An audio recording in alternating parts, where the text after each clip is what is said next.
Madame, Messieurs, bonjour, bienvenue dans Kinlelo, de partout où vous êtes. Bonsoir, sur Boulanda Bisso.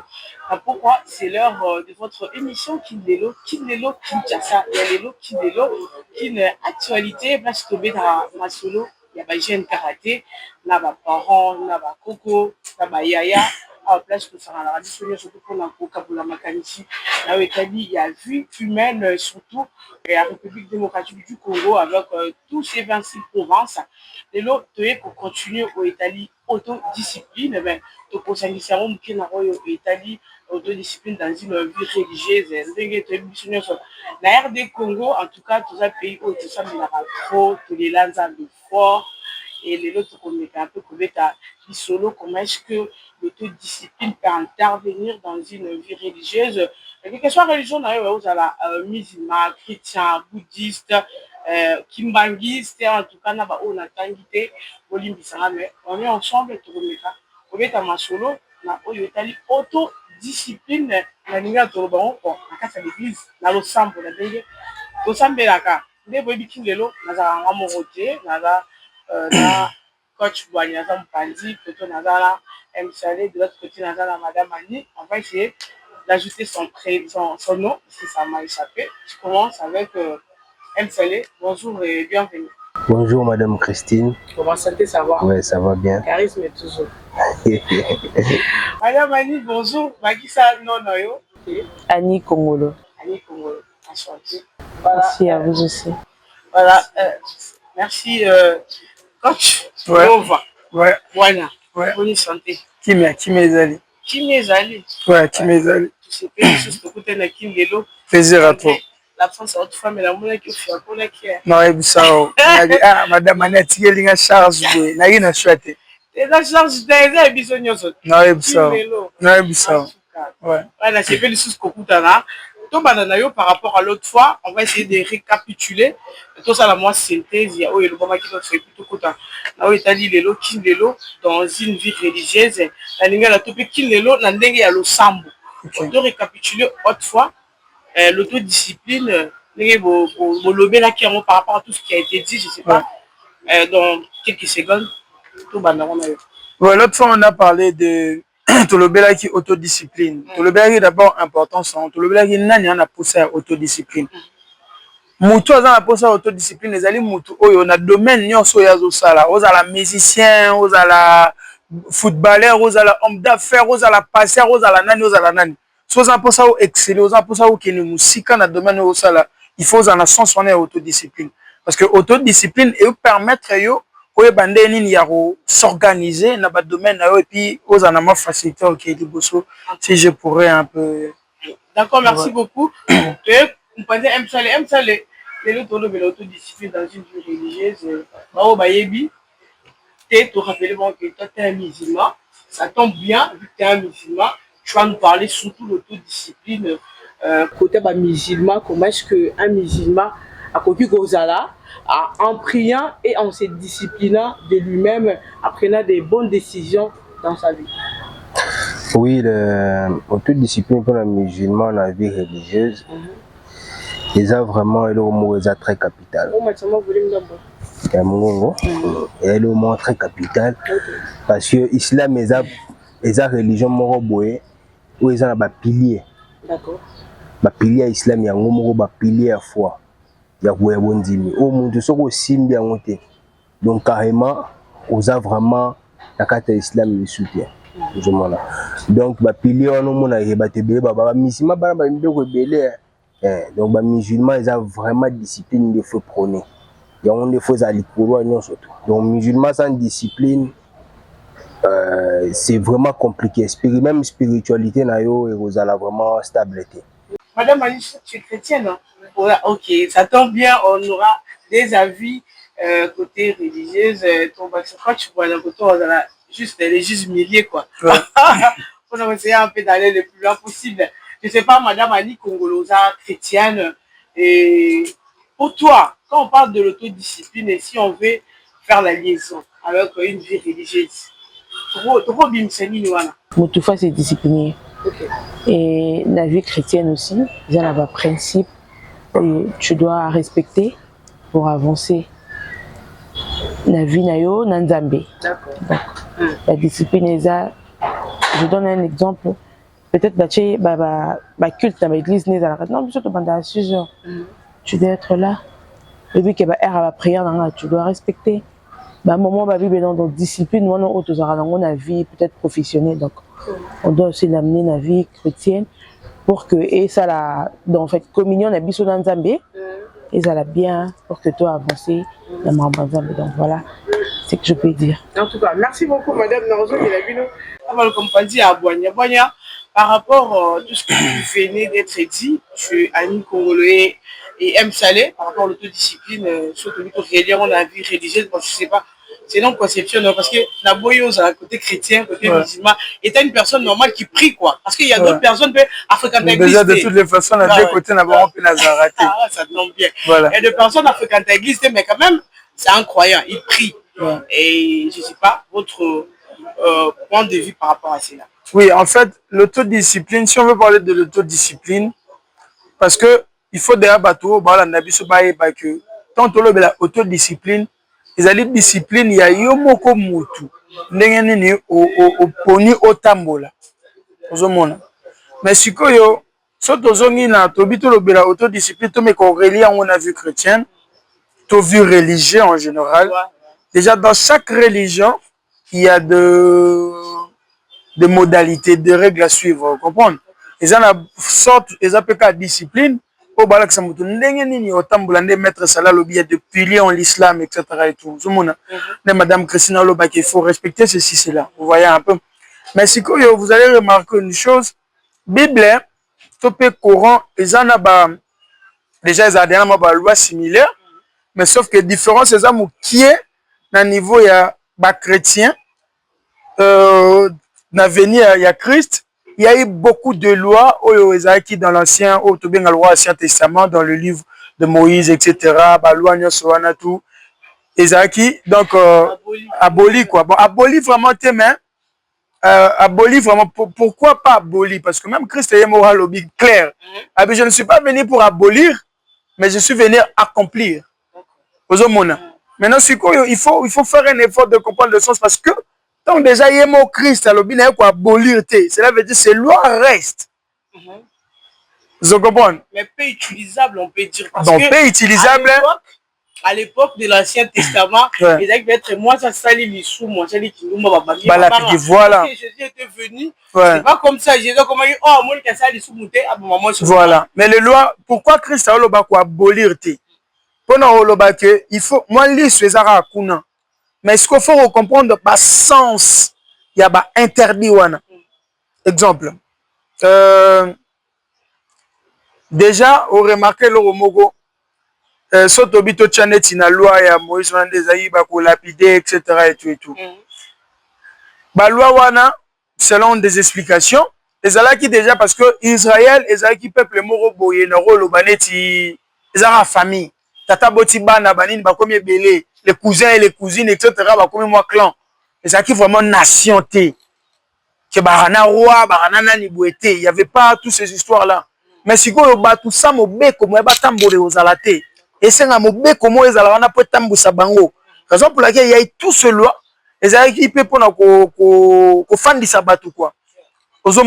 Mais si on a progression, maintenant il faut commencer à expliquer. C'est l'autre fois qu'on a parlé de l'éducation. L'éducation avec des échelles. Ils ont une forme d'éducation, il y a âge à mouké, il y a âge tinde moutokola. Donc c'était un peu ça ce qui se passait en réalité. Mais ceux qui ont avancé plus loin, au moins maintenant, dans la discipline, Christ a dit c'est pas ce qui entre dans l'homme, ce qui suit l'homme, mais ce qui sort dans l'homme. Donc, on a ça, de suyer. Mais obimisa. On a lobaboye. Base ya makambutu eza yonde mutu. Raison pour laquelle on parle de l'autodiscipline. Vous comprenez? Donc tout dépend de toi. Eza lokola na parlé mais encore lobapé pas à to ka musique mokilité. Mais hobby mabiso to tchala biso to tala. Est-ce que vous comprenez? C'est ça le problème. Est-ce que vous comprenez? Il y a une raison pour laquelle tu as l'autodiscipline pour nous comprendre que on peut avoir de gauche et à droite. Mais quand c'est personnel, c'est une autre chose. tant que c'est une autre chose. Et ça, ce qu'on place Christ la plus, c'était pourquoi? Parce que beaucoup de lois religieuses ont rendu beaucoup de gens hypocrites. D'accord. Donc ça va être pour imam vous allez remarquer, c'est et pas bon batia blo maturité. À la tarablo amilaité. Mais respect en dessous il y a mariage, il y a rapport sexuel avant mariage, ndenge makomi ezoloba à respecter. Comprendre. On le voit beaucoup. Pourquoi les loyo, tout le monde ba réalité belezo les kana na ba TV, ya ba frère, ba nani tout ça, ya ba marambo belé ba sali. Et les ba tumsu ba lelo mukile comme ba frère ba bébé non, il y avait des bêtises comme ça, mais il y avait pas l'internet, il y avait pas toutes ces histoires. Voilà. Et yango c'est une etikali kana minoko ba. Mais le roi lelo to comme na internet, net to comme mona que et ça na profiter pour na loba que il faut une petite conseil pour des croyants, tout croyant. Il faut qu'on comprenne que bateau ba kamba biso, bateau ba telema liboso na biso. Ba na différence morte na biso. Différence na biso na bango ezali komi pesaka o bango ba mi pesi na makambo wana. Mais na ndenge ki bo moto boye ba batu le roi biso. C'est pas parce qu'un pasteur a télémanager a combien un être différent ou supérieur par rapport à toi, faux, archi faux. Parce que Christ a lobby, allez-y, faites de toutes les nations mes disciples. Donc toutes les nations, parce que déjà, Sotobito lobby la maramba qui pasteur, diacre, etc. et tout, c'est venu avec les apôtres, etc. Christ lui-même n'a pas. Il y avait beaucoup d'hommes, mais il y avait choisi quand même 12 disciples. Ouais. C'est pour dire que étape tu peux être un enfant de Dieu. Chez les chrétiens, bien sûr, parce que moi je suis chrétienne. Rose à l'évangéliste, apôtre, docteur. Donc, c'est ça un peu tout là. Non, n'habitez sur vous comprendre place. Ouais, je comprends. Et ça, le coin de Toza Awa. Madame Christine Yom Tozo Kamba émission. Et lui, qu'on le battait, que Yoza na place moro boye, non. Et ça, que n'de notre roloba. Bah, tu place Batambola, il faut ordre ezala, faut mobeko ezala. Pour Batambola bien. Est-ce que vous comprenez? N'endenga ordre, on ne peut pas commencer à parler comme ça, le roi, hein, le roi m'a désordre. Et on fait Madame Christine Zalana pour nos Kambabiso. Mais cela ne fait pas de la Dame Christine supérieure que nous. Non. Nous tous, on est. Tant déjà Jésus le bas, yemo Christ le bien. Ngana mona tata, bino pe bolabana, ya tata, yemo mi attebi sur la place mon aïe. Ah, pour ne pas monopoliser la parole. D'accord, maintenant ici, il y a des trucs à pas de problème. Islam, parce que vous êtes un musulman, je ne sais pas. Lorsque on veut parler d'un musulman qui est autodiscipliné, qu'est-ce qu'on voit exactement? Tout le monde a mis. Parce que les musulmans, des fois, peuvent aller des fois, je suis à Rose, à peine à Libunga. Lui, il s'est dit peut-être que non, il y a musulman, il y a clean. Et des fois, peut-être à cause d'un erreur. Mais selon toi, lorsqu'on veut parler d'un musulman qui est autodiscipliné, parce que l'autodiscipline, ça entre partout. C'est d'abord personnel et puis pour généraliser. Mais lorsqu'on veut parler d'un musulman qui est clean, qui est correct dans l'autodiscipline, on peut voir quoi? Bon, déjà, un musulman qui est correct, qui est autodiscipliné, le lobby, un musulman qui marche selon les principes, il y a Nzambe. Autant selon les principes, Nzamba pesi na courant, Nzamba komi na courant, nous sommes à Landango, donc c'est déjà bon. Il y a 5 piliers, 5 piliers plutôt, au Simbi Islam. Puis il y a les bosses à Nzambe. La foi en Dieu. Voilà. Il y a une balise à prière. Prière, il y a deuxième pilier. Puis il y a Misatou. Et ça, au monde, Zakat, coupé ça, au sémé et tout. Prière, cinquième, il y a Ramadan. Ce moutakan Ramadan, moutoua Génaka et tout. Et cinquième, il y a la pèlerinage. Moutoua Azo croit na biloko wana voilà. Moutoua Azo croit na biloko wana. Azo respecter pilier majoritaire pour ne pas dire non surtout. Oiseau ndimela nzambe surtout pour pilier majeur mais ça ko ndimela nzambe la prière. Musulman ndimela nzambe toi oiseau sambela et c'est déjà musulman oiseau sambela à tambola droit. Après il y a encore d'autres détails en termes de discipline, il y a un principe et kumba musulman. Car un des frères Aouti Koloba il y a des choses comme ça bandimebele hypocrite au monde, dans le sens où na miso bato azolinga paraître parce que musulman belé au monde alatika zambala nini tout mais na kati na ye ana ba maladie belé to sala ba mambo belé o sala kutu contrairement na o nzamba sengi au monde. Mais en gros musulman azotambola selon ba principe on a uti koloba et alandi suna des prophètes azala na mokili zomona parce que ba interdit belé au biso tozana nango eza dû ne prophète abandé rosalela ba interdit wana ezal et se prononça qui à travers ndenge ya bande kotambolela na ba fayo ya kutanaki nango omona na ba biloko ya kutai déjà na ba commando parce que Coran eza ensemble ya ba livre tout au monde ya bana Israël oyo Abraham aya nango oyo Moïse aya nango David aya nango tout ça se trouve dans le Coran. C'est un peu l'ensemble de tout ça. Donc mutu ayeba mibeko wana pour ezepe belé omona eza belé makasi osuna bandi otanga ngo émission za kaka yango na yango donc mutu ayebi ba mibeko wana totambola selon yango et à respecter yango même si on respecte yango nyonso te so nini mais quand même autant on a souci à vous respecter yango déjà vous êtes dans les bons. Vous êtes déjà un musulman discipliné et tout. D'accord, on va revenir. Madame Annie Kongolo, par rapport à l'autodiscipline dans une vie chrétienne, surtout, toi tu es dedans. Je ne sais pas, un chrétien clean, être comment, un chrétien autodiscipliné déjà. Parce que il y a Maramoussou, on a parlé avec Boigna en coulisses.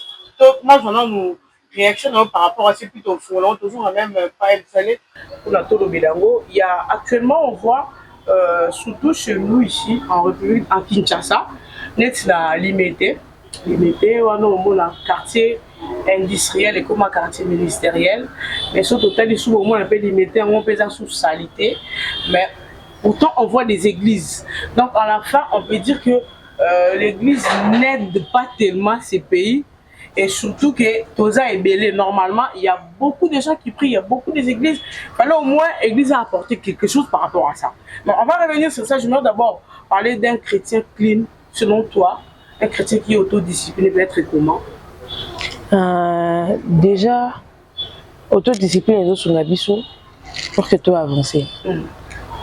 Toi, dans le souci, il y a ma cambazo, ça, dans le souci, donc déjà, à ça, la discipline est mon coboyer. La marche dans tout ce qu'il fait.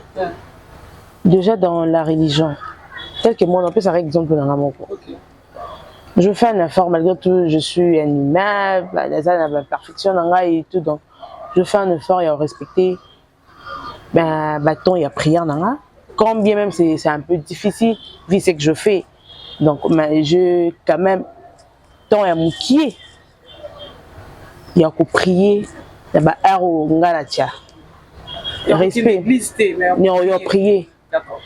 Déjà parce que vite au revenir donc on a bombi moi poiwana sur le bien fongola donc dans un mois de temps belé. Déjà il y a temps il y a au prier quelque chose dans ndaku bien allié à travailler donc je prends dans quelques minutes il y a au bondé là et je respecte. Je fais un effort à respecter 10 commandements parce que chez nous le chrétien 10 commandements déjà publié la bus donc ils ont dit sur la bus dans ce yebi dans notre cité donc voilà. Je fais un effort et respecter 10 commandements. Faire un effort et soit attendre la prière pour nous et garder l'intimité dans la Nzambe, tu vois. Donc voilà. Et puis discipline aussi peut-être dans l'église, vu que non herbe il faut être là à l'heure et puis donner l'offrande, il dit mais tous les actions de grâce au bien sur l'andara, tout ce qui va avec. Voilà. Ok, merci beaucoup. Coach Boigna, un chrétien, soit un musulman, soit un bouddhiste, soit au vaccin.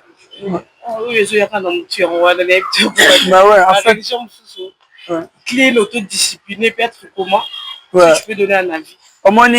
En fait, je me suis dit les solo na pasteur Moro.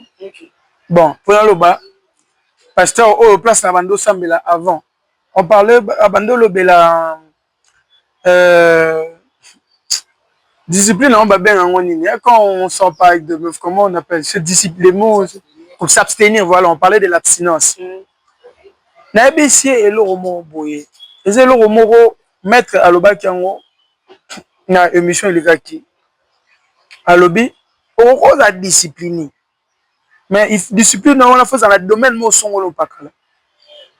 Nde omona discipline wana oza na sens. Eza te kaka ngaki naka na sambelaka. Na basité na finga raté na tonga raté mais naka na sambela na zonda ko nalali. Eza na sens te. Là-dedans, on comprendre. Ou soit, si on s'embella, c'est la discipline au salon, na Lucas, au col, na mambo, s'embella, wana. Sous à faire simplement comme à diacre. Normalement, parce que l'homme est appelé à évoluer. L'homme est appelé à monter. Parce que de même manière, toi qui m'inquiète, toi qui n'as pas ça jouer, toi qui n'as pas ça chombo, toi qui n'as pas ça chérie, et si de suite, toi qui n'as pas ça car. C'est ça l'homme. Vous avez tout le temps un chic, tu as vidé chic et si la terre, il faut ça là. Ce moment ça la sera mal recréer entreprise na yo. Sikoyo ce qui discipline on a ezaka bongo et dans la sens te. Donc on a passé moi aussi je veux revenir sur ce que je voulais dire. Na bisi boy. Il y a beaucoup de frères, beaucoup de nani. Ceux qui t'ont mususu abstinence na ye et oza makasité. C'est pas seulement pour aligner nzoto toni boete pour abstinence na ye discipline na wana. Et ça peut être un objectif makasité. C'est exemple à Moutoumoro, Cristiano Ronaldo. Cristiano Ronaldo a dit moi ça bali na palais, mon mina mannequin na liboso mo bimana s'occuper des rock et tout. Bakabona po anine. Pour Cristiano bimansu na nzela te. Mais Cristiano a la rival na ye ezaki Messi déjà les gars na ballon d'or. Ataka te ngapene na bofuna ben na Champions League. Fona sala baksa ballon d'or. Na biwe wana tangu autodiscipline ezana eloko wana est-ce que vous comprenez omona ke mutu ana effort mingi en salate différent na mutu oyo ezapta mususu aozela lola tala to batu lisola lola bande beta malelo te bat bakufa parce que à un moment donné to quand on peut trouver moko malwa net ma doute parce que lola ngozala to zala te Jésus revient bientôt c'est pas aujourd'hui qu'on écoute hein là to comprendre. On ressent une hypocrisie, petit chrétien, on dit oui, Jésus revient bientôt, mais on n'a pas boya mo fan ah to kufara oui, yaka, mutu ya mutu za bongo, parce qu'on tozo ba information de gauche à droite, ba place tout aucune musique tozo kana so tozo. Nya so nezo arelo mo bona mutu a mutu. Mais ce que tant mutu ana eloko mo bo o yo ciblé ana pour ça atteindre yango. De yango o mona akuna posa ya ata ya osambela mingi te.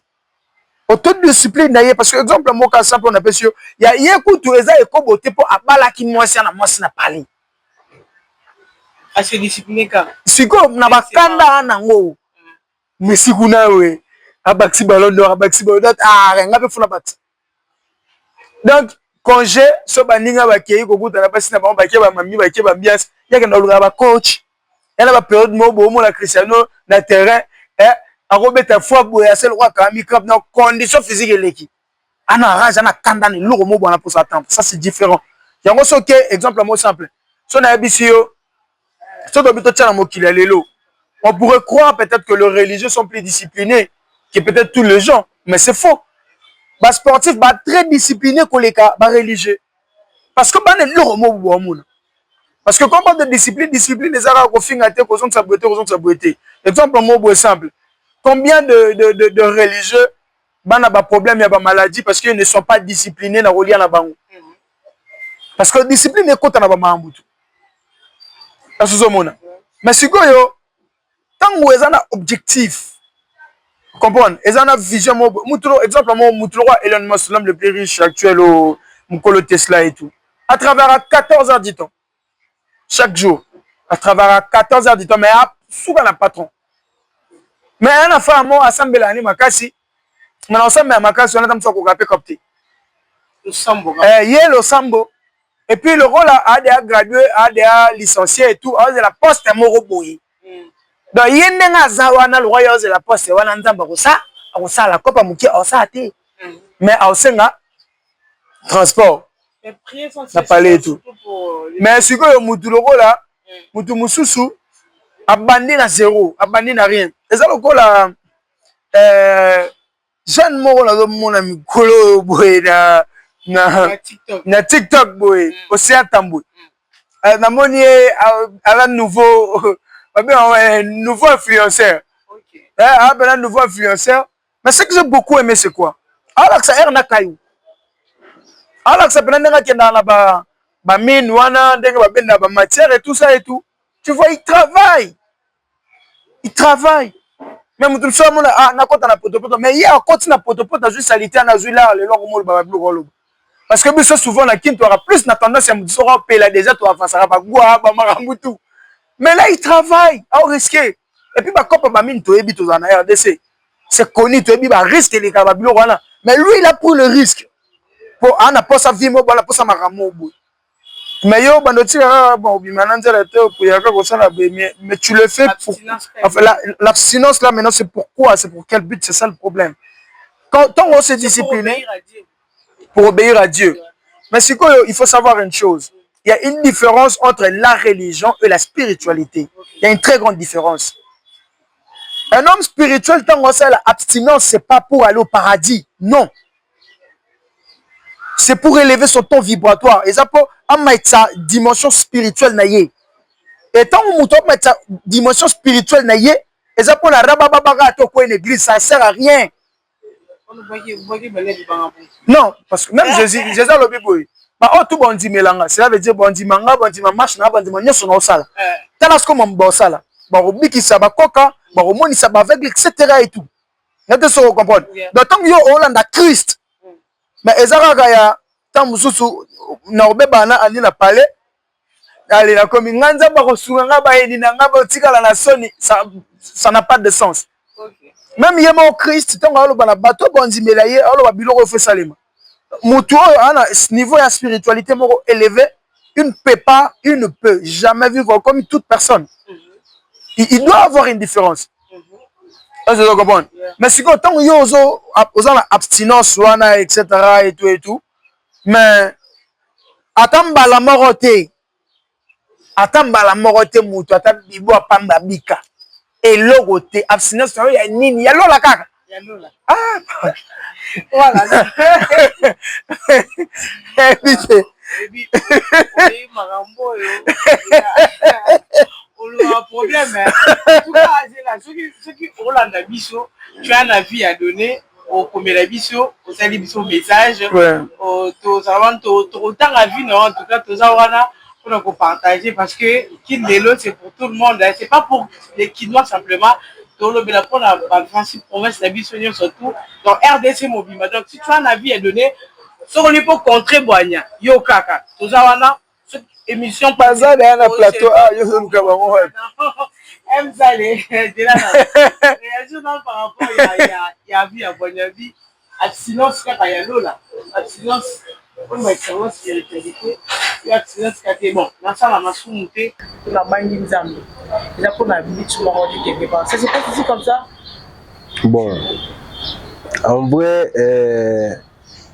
Azan soit le bien Azan a raison non, tout dépend de comment est-ce que philosophie il y a mon tout dans mon culot c'est définir parce que nous sommes croyants nous notre objectif c'est respecter les principes de Dieu hein, ou ça la mission de vie maintenant mon kili récompense nango et alola vous comprenez mais déjà tout ceux qui mettre ça les ton son est là alors bah bien on a ça peut-être pour la bango il y a quoi dans le déjà philosophie à mon plan mais pour le chrétien c'est pas le cas oui il a dit certainement il parle pour les musulmans moi je parle pour les musulmans voilà déjà mutu oyo andimela paradis te to andima te que après vie tant to kufa jugement gozala après jugement na batu ba keli fait le musu ba kelo là c'est compliqué que ba marche moko bo suivre pour na côté à l'eau là ezalela est primordial ça c'est normal je peux comprendre ça là où il y a le place on appelle c'est lié raison ezali par rapport à la discipline quand on a le bail l'autre fois sans canalisation parce que moni eloko moko uti loba awa par rapport à conduite ya ba croyant ya mboka na biso et permettre que Apport vraiment bah croyants athées. Et pourtant il y a beaucoup d'églises, il y a beaucoup de mosquées. Il y a beaucoup de pasteurs renommés au Baïba en Afrique. Na peine au monde. Il y a beaucoup des imams au Baïba en Afrique. Peine au monde. Mais c'est quoi le message qu'il laisse à la population? On comprend. Parce qu'il faut surtout en RDC. Voilà. Il y a trop de. Il faut qu'on ait moi, je suis un musulman. Je sais que beaucoup de musulmans ne sont pas d'accord avec ça. Maître, pardon. Moi, pour mon boya, par rapport au maître lobby, par rapport à un message nin. Exemple, le lobby, c'est très important. Mais est-ce que non, pourquoi? Parce que, exemple, le pasteur Marcelo, Azaï, le pasteur le plus suivi de la RDC, je crois même de l'Afrique centrale, le plus suivi sur YouTube. Mais awa, le roi Bali, donc au moins l'actualité, awa, tout ça dans une série de Kobala nae, na ninae. Il y a mon toyoka. Mais le logo wana est au sunga bis. Encore. Maître, continuez, maître. Donc voilà, personnellement, le personnel peut c'est raison en wana. Parce qu'il faut que que Zamba bisonyo surtout. Zomona. Et ba religion eza rolo ba neti le local dima et bonya azwa ki idéologie ya kinelo. Tu comprends? Kinelo mututu azolanda. La biso to na kati to ba adepte. Za message o msunzamba azuna kati ne pona à lancer dans le monde. Représentation moi en Zambéza parce qu'on est de partager des valeurs. Donc toi na kati sur to bito lan to biso peto sang loi religion. Bato baba esprit ba bika ke Nzamba kuna 2-3 miracles ba roya. Nzomona. Donc bato to monaka et pas biso prophète Mohamed et Jésus bato tout oyo ba landa ba religion et tout même s'il y a des faux mais quand même Nzambe atinda ki batu na mokili oyo ba représenter. Alors il y a eu des gens risés ou ba utiliser la religion comme moyen pour influencer batu ya manipuler batu. Surtout en Afrique et salami fort. Alors ba pasteur na ba imam ebele ba na ba idéologie wana. Donc on prend ba comme ba gourou ba omona dia mutu soka gourou na yo ala posate yo ozala libre ndenge moko. Il faut dépendre na ye. Donc mambo nzambe na logique ya makambu donc na rola kisaoka ba rola kisoka ba itinéraire ndenge il faut tambola et puis tu es libre donc obandera musuko zo bankadrement moko boye to ba mateya comme il faut mutu akoma dépendant ya mutu alors na dépendance wana nyonso ba loba na ba mosquée to na ba église c'est ça qui est en train d'opérer na ba nzoto ba est-ce que na ba mosquée na ba église ba te ya ba to comme ba rappel pour sur ba pasteur ba remonter yango vraiment na nde ba tu ba linga ba pasteur to na nde ba tu ba lingila ba imam et comme propre ba tu ba ko tirer et tout et puis influence ya makasi ya religion mais abo ceux qui le gouvernement le bi bando benga na ba religion église catholique a un problème dans le monde ba na force moko bo. On comprend. Donc il faut soit tellement manipulation à quatre parce que mission autour le bela il y a tabou vraiment exaté. C'est vrai il y a des vrais hommes de Dieu bazali mais ba mukie ba o baza trop influent ils sont pas musulmans ils sont pas chrétiens bazal na manipulation na kati na on comprend. O yeba na ba fruit na ba même si ya mususu vérité ba ro quand te boye mais c'est ça qui est vrai. D'où ba message ezo la partout ba to so ba ke na église to ba ke na mosquée c'est compliqué ba ko ba ngote ayo comme on nini bien-être l'amour du prochain et tout mais il y a encore d'autres choses qui s'ajoutent ça embrouille un peu l'esprit quand les balobara somme tu le poison tu le sens ni mo poison tu tu le vrai damage mais pour partir mo ke tu poison tout choix na mkende ezo boma biso. Et bon, vraiment, bandimi, cela fait à ce que ton fan d'aboué, mon monagé, salité à poubelle et tout. Et ton la terrasse, salité. Vous comprenez? Maté a plus ses alliés sur ma vie, ma prophète, n'est pas les kanaka, ma apôtre, et pas un bisopé, il y en a les kanaka, hadith et tout. Mais il y a encore d'autres réalités. Tout le monde a outuloba. Croyant ba discipliné au monde même ba sportif tout ba militaire ba nani ba hommes ils sont plus disciplinés et tout aux hommes cela ne veut pas dire que ba maté tout za la maté mabe tu auras pas maté à bien, bah te belé et vie na bango et c'est orienté à travers maté et ainsi de suite. Mais en termes il y a Oyo le Bawana, donc à part vraiment milité. Et puis pour nous conclure, on a Nenga Lobaki, Moutouros à nous discipliner, mais s'il n'y a pas un but, vous comprenez, oui, but à nous les alliés, vous comprenez. Mais vu la biso, Voilà. non, oui, but monsieur suffit en termes de quoi, en termes de mission, on a Moukili. Voilà. Vous comprenez, mission, on a Moukili, il faut ça.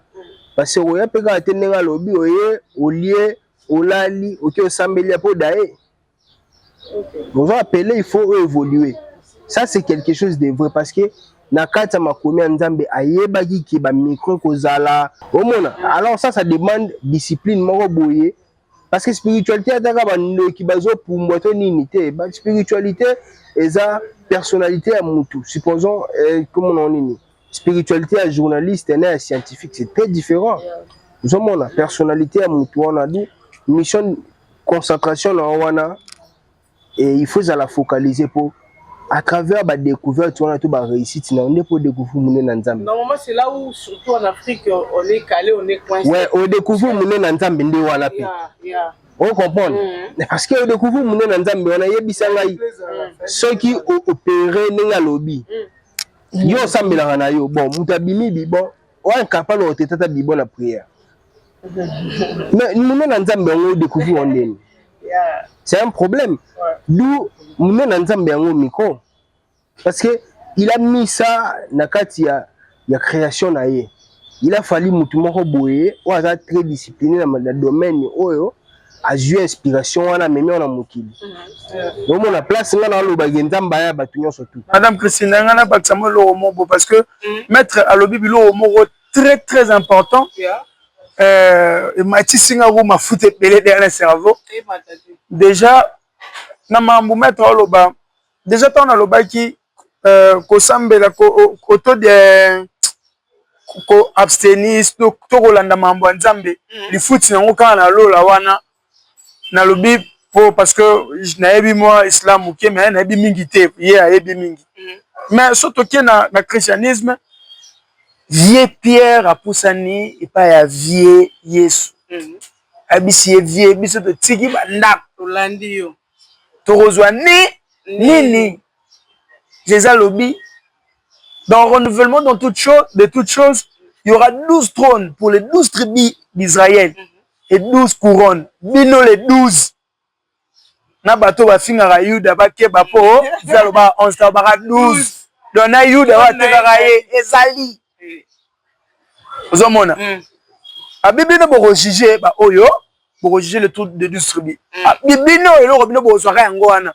Ma bibwe ba o ba koye siko après bino. Ils auront les centiples. Ce qui veut dire, bon, vous avez les colons, mais c'est. Mais faut le faire, c'est wana. Non, la Bible, c'est dans tous les trois, c'est dans trois ou deux évangiles, Balobelango. Vous comprenez? C'est qu'on est pour ce tout. Pour préciser un ami. Au moins, tu as les qui fait la Bible, ça. Avec nous, les chrétiens. Ouais. Il y a un maramou qui est au Likolo. Ma version qui est au Simbara. Il y a un verset qui est au Sungabiso Lelo. Il y a des tels versets. Si mon tour à vanité des vanités. Mais mon tour, vanité, il n'était pas pauvre. Salomon. Ouais. Il avait tout, les femmes, les enfants, la richesse. La Bible, tant que Christ a les centiples, la Bible. Oh, au tikinda kunayo, au landinga, aux centiples, cela veut dire, soit vous avez un parcelle, il faut comme on 40. Centiples, on est un goana. C'est ça. Limbo la lingala te. Ouais, mais est-ce que vous allez pas peut mettre Simba qui est très très capital. Sans alobeli invention quand même alobiango de manière clarté. Vous comprenez? Le lot bamboka comment expliquer biso to sambela makasi mais on est moins développé que bamboka au sambela amugi. La religion en tout cas est brûlée mboka na biso. Non là il faut dire la plupart des gens ne sont pas. Voilà. Quand tu dis en tout cas la plupart des gens oui, c'est ce que je dis la majorité non la majorité des gens ne sont pas sages en RDC et surtout avec la religion. Biso zalaka prier. Même dans la Bible là, balobi chaque chose a son temps. On doit travailler, on doit prier, on doit manger, on doit dormir, on doit mourir. Donc, Comment est-ce que je suis chrétienne, mais ce qui se passe dans la religion, en tout cas, c'est vraiment pitoyable. Donc pour Bima, il faut l'esprit, éveillé, tu dois être sage dans certains. Quoi, par exemple? Déjà, quand on tient les biseaux, programme il y a qui semaine mon Bimba. Lundi, il y a ce qui va faire. Mardi matin, il y a maman. Mercredi, jeudi, oh nini. C'est dans l'église. Nité maman B, c'est dans l'église. Parce qu'au final, mon prière, ça nous sert à quoi? Bon, là, on va revenir sur ce que ça a lobby, parce que on dirait les messages qui se donnent là, les messages ne pas bien donnés. Ce qu'on peut dire, il n'y a pas un bon message. Parce que lorsque c'est les noyaux. Parce que là, ceux qui n'ont pas ça, même dans la relation amoureuse, ceux qui n'ont pas yo, n'ont pas ça yo babolingo, mais la boule la manipulation pour évoluer même dans la vie normale. Parce que Batoubaïa Kate, il y a un récipient vide, non? Attendez, il y a un récipient vide. Dans l'église, on a ce lot en retour. Maintenant, quand dans l'église, on a pasteur à Tenga, au Bonga, serre, dans mon aliba, dans mon président, il bosse na yo. Madame Christine, il y a un problème. Il y a un conseil. Conseil, il à prendre ou à laisser. Donc, vu que toi, tu es pasteur, tu peux me dire que bon, maman, puis je ne vais pas faire ça. Ça n'a pas de sens. Pourquoi ça pasteur quand des bonheurs qui va battre à côté mon barreau taper à côté barreau boum. Donc voilà pourquoi tant au Kenya l'église déjà dans le moment actuel l'église est belle en tout cas pasteur est belle il va baser belé bazar dans le fond. Là il faut qu'on se le dise bazar dans le fond et puis to yebi. Si quand on y a tu penses que toi tu vas aller où? Ok, pas été. Parce que oh mais mon chemin na yiwana. Tu vas rien faire. Bon, moi j'allais ajouter une chose parce que il faut que qui réussite et je se définir différent là-bas. Rebelle a réussi robot la pouvoir. Il n'est pas réussi. Vous comprenez. Mais en tant que personne, peut-être il a perdu d'autres choses. Oh yo na qui monte boy. Parce que pourquoi les pasteurs sont devenus des gourous? Ou les imams, ou les hommes de Dieu, comme groupe, pourquoi? Parce que qui n'est pas bango, venir à sensité, à travers la prière, on a tout à réussir. Vous comprenez? À juste Moussala, à Zulibala, et ainsi de suite. Et à comme on avait estimé bien. À comme on avait estimé pas pasteur, voilà. C'est Dieu qui a fait cette grâce. Il y a des choses où il y a qu'avec le temps, tu vois. Et ça, quand tu ne pas dire, le pays qui dit la paix, ça y est l'autre. Sans en dire la grâce, non, dire aux enfants, c'est faire bon à la 2050, il y a Bendian. Ah, ne l'aura pas ça à bisouter. Il y a des choses où il y a qu'avec le temps. Ils ont le droit bateau bazar à tout moment, bah fini bazar, il a peut-être les balles. Mais monsieur, il y a qu'à selon marche na yo. Aux autres, ça le comportement, je pense que va y avoir là. Tu es impoli. Et m'en d'aputer, ça non bala. Non, bah ils ont battu monsieur sous. Déjà si ça non, battu monsieur sous. Même dans les conditions, moi je connais des gens. Non, on est exemples pour la personne dans Makambo. Oh, tu vas dans le sens que non. Bien, monsieur, il a rabbi son vie, ils ont la temps. Non, parce qu'il y a une chose que j'allais soulever, c'est quoi? Donc, il y a une régime à la loi où nous avons battu. Il y a une loi pesanteur. Si vous avez chombo na obamé on a sebo. Ato sambe la toni chombo ebamana. Si vous avez le polo bamana na se. Hein? Vous avez sambe ato sambe la te, vous avez choc. Mais est-ce que la loi moko nzamba sala oyo opéraka partout? Pardon, la loi na tout opéraka partout. Mais la loi moko oba pasteur basale là. Bon, na habité un mususu ngai eza makanisi na mais ninga na mona. Ozomona. Oyo bandimi bamona que sans pasteur et simba na ngote. Vous comprendre? Sans muto sala nga boye simba na ngote. Et à Gondima. Comment se fait-il, mais na roloba, ba miracle ça n'est pas musulman, ba miracle ça n'est pas chrétien, et ça n'est pas kimbangis, n'ambaza na kasa Gondima wana la foi. Ozomona. Tant déjà foi na yo chango ebigete, wana foi te que nzamba go sala ngelo kobo. C'est pasteur là est en train d'animer ça dans toi. To yé na foi na yé. À la mouchon en fait. Il a quelque chose. Il te dit pas que non, un moussou kende, comment on dit, bon, je dis pas qu'il y a des choses à la rondimate.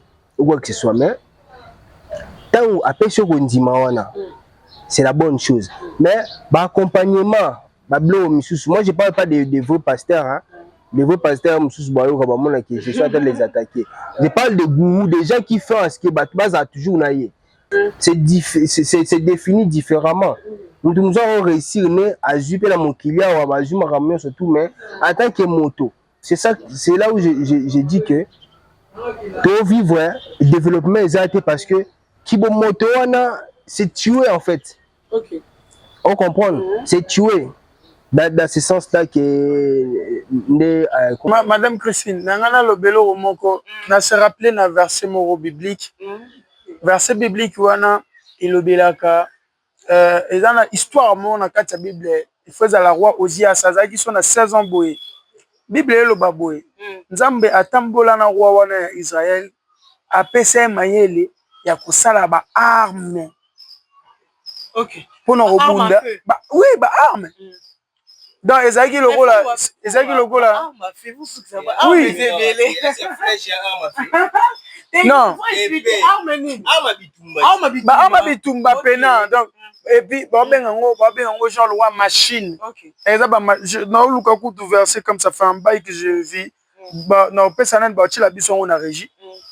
Au mona le quoi babengana nani roi wana nde na nzamba tambo na nzamba apesi mayele le roi bagi na bitumba te neti biso ne tona ba est wana mais nzambe c'est dans la Bible nzamba apesi mayele wana asali ba arme ya sika ba arme sophistiqué quoi le roi à l'époque toko bien le roi neti le toko bien le roi une nouvelle technologie de pointe ya ba arme et a gagné bitumba mais ya biso na lobi boya ya biso Saint-Esprit ya biso ezaka ya bato bakoya na église. Nabi exemple moko biloko moko coach Otoloba et la musinga mama bobele eza lokola pourquoi les croyants tous se posent la question oyote. Quelle question? Tous les livres religieux c'est traduit dans toutes les langues. Mais pourquoi les livres scientifiques ils sont traduits dans toutes les langues? Parce que tous les livres sont religieux, Bible, les Corans, etc. Ils sont traduits dans toutes les langues. Il y a Toulouse, il y a Toulouse, il y a Kikongo. Les livres scientifiques, ils sont traduits dans mon langue. Pourquoi? On a une question pour les témoins de Jéhovah. Les témoins de Jéhovah, impriment un livre et makasi. Mais pourquoi imprimer un livre scientifique? Des choses qui pouvaient nous aider dans un développement. Mais il faut aussi voir ces côtés. Parce qu'on n'a pas seulement besoin de prier. Parce que c'est une technologie vrai ou faux. Imprimerie wana. Ba marque à papier ça technologie té. Le message il y a côté les kalabachombo là tout ça. L'église n'a pas besoin de ça, il a besoin de ça. Mais pourquoi renforcer côté wana té? Kasi bato bayena biso religion non? But la religion vraiment en Afrique, c'est ça que moi j'ai compris. Bayena religion wana po ba affaiblir biso. Religion est comme cette chose paressée, voilà.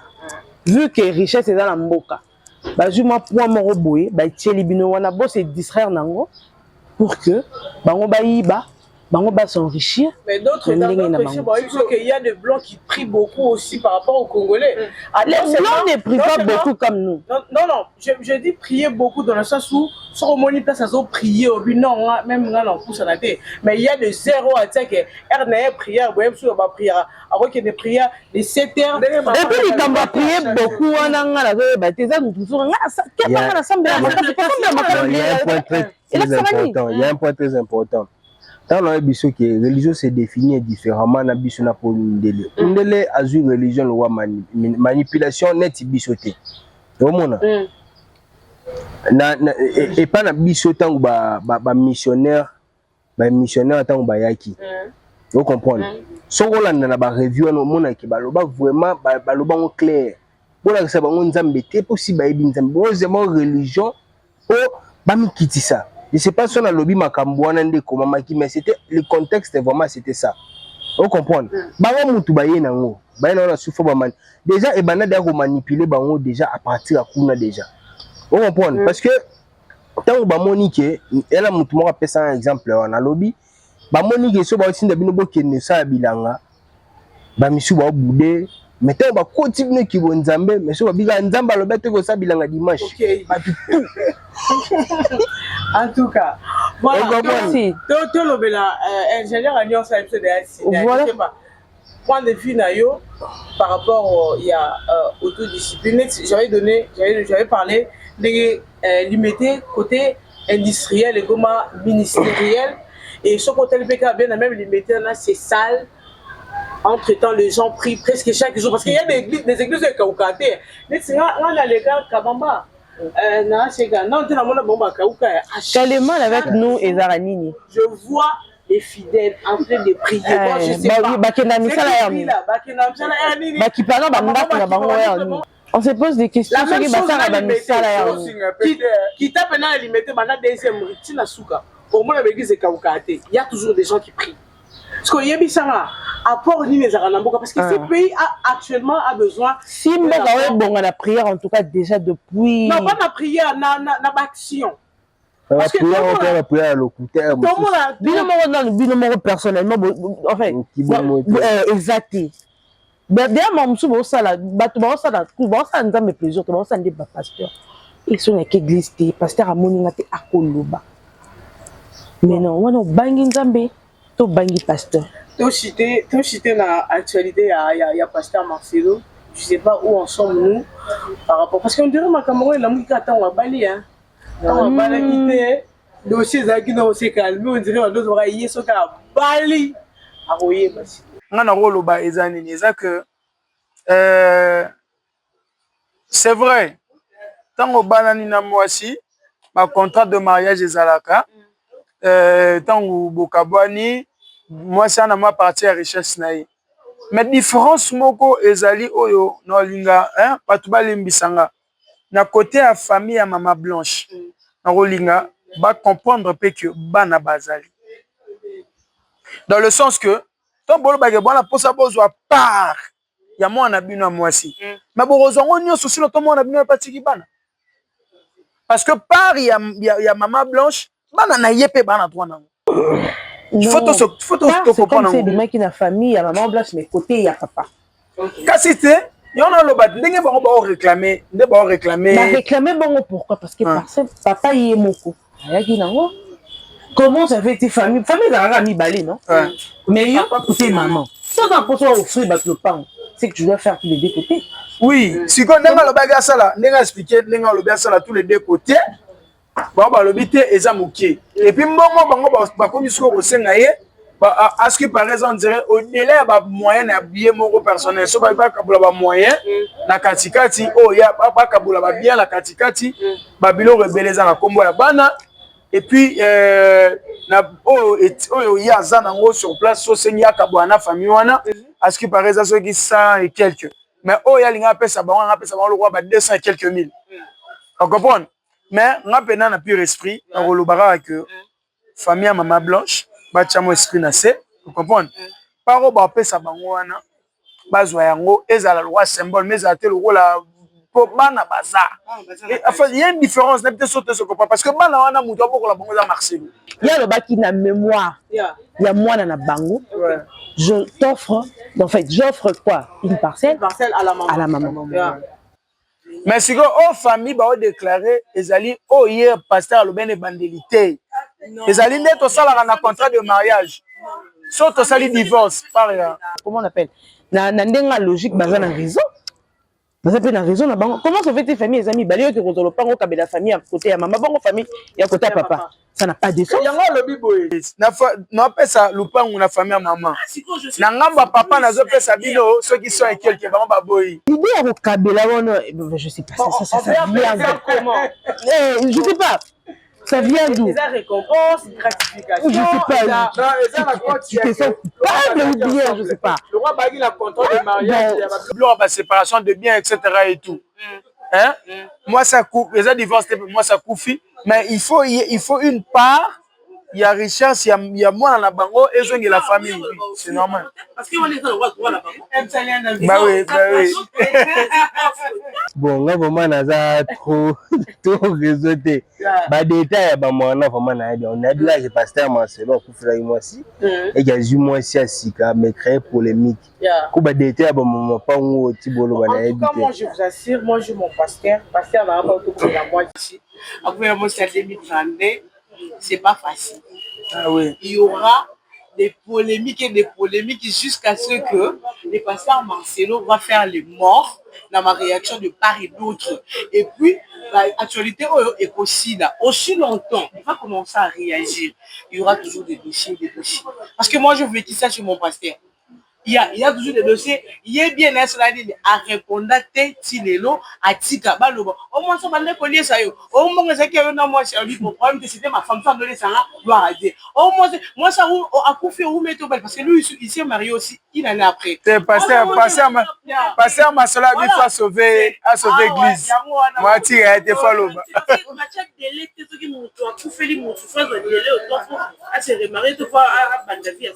Maintenant, le problème, c'est que elle a sa maman, en guise de quoi? Non, en guise de quoi on est dans la visibilité, par et moi, la bangoute. Moi, je ne suis pas d'accord avec ça. C'était déjà votre mot de la fin pour aujourd'hui. Prochainement, on a dit que nous avons une matière. Et tozonga siso na kinelo tolobela na actualité za ya pasteur kolobeli yo c'est atambwete mais bon sauter aussi atambwete il y a ça actuellement à ça moi référence moi il y a jeunesse et la mouki a tout travaillé tout le monde ngo en fait ça bena ba marambo par rapport et puis donc c'était maman ni pour la thème na biso ya lelo en tout cas tout ça c'est la autodiscipline. Et puis, ils n'ont pas battu. Donc, ils ont la but. Si tu veux aller loin, si tu veux avancer, voilà, ils ont discipliné. Et du côté religion, en tout cas, ils ont la malam, aux yeux, il y a ma baie, au bois, merci. Merci beaucoup, M. Saneto. Ouais, conclusion, que non. Bah, tout bas à la conscience qui va appeler se développer. Développement, ils ont comment on dit, autodiscipline. Et ça indispensable quoi. Donc nous tous à discipliner t'es évolution vraiment ça n'a habité. Même à ta bâtique là un héritage, mais ce qu'on a discipliné tu va au concevoir en fait. Donc c'est ça. Merci. Bino bolanda biso. Moi j'aime pas commentaire pour le ramba outé. Quand la biso moi commentaire moi ba vie na bino. Le roi n'est sinon boyer na plateau té mais toi sous mes consoles na bino ta na ndenga commentaire. Moi ba commentaire na bino au ça en sorte que et puis ça biso peu sous force et puis ça biso peu sous ba idée ba sujet au peu besoin après ça to lobela ngo pour komeli biso to fanda a en équipe pour mona ke to panza ngo pena to landela ngo to sola ngo toko et la besi mbote na ngai na les nouveaux boss actuellement Ikambuni et c'est atambo non oui non na lié le roté ashiko c'est le roté mais pourquoi na opé sa force na océan tambo quand na lobaki après si image à travail le autre na ba pato belé to ka ma sona bango mais tu dis comment bando travailler en plus de cela c'est un jeune ayo alakisi voilà voilà en plus de cela c'est un jeune comme nous au monde un jeune le roi biso boye toi pe ba agement mo senti que moi na mai caillou à côté à samba sali pour nga na ba courager et le roi na est motivé au peut ça peut force na ba te belé ozomona quand des moral le barabara tembe fort ya mo frapper bango chaque année d'accord merci beaucoup merci Annika Congolo, merci M Salé, merci Boigna. Ça a été un plaisir, vous et nous. Tobé Tamasolo, il y a Kinlelo et ça lui fait plaisir. Toujours l'autodiscipline dans tout. Même Bisso, épargné Bisso, même moi, je suis là concerné, même Bango, Baza, concerné par rapport à l'autodiscipline parce que les autres touchés domaine, mieux surtout, même Yo, Bisso, motiver les Bisso et ça la vraiment les bienvenus plutôt pour utiliser un mot. Vous voulez Bissoter, abonnez-vous, partagez, likez parce que tout est Willy Bosso. On se retrouve la semaine prochaine. En attendant, tout remercier l'ingénieur Agneau qui a assumé tout, la prise de vue, la prise de son de cette émission qui est là. Merci de partout où vous êtes. Vous avez la scène continue sur vous parce que les Congolais, surtout en Ambokaté partout, tous ensemble pour soutenir Bissot, même de loi, même de prêts, même financièrement. On est là pour que tout partager ma valeur, Yamalamou, Nakin, Lelo. Tout le monde dans la Ciao.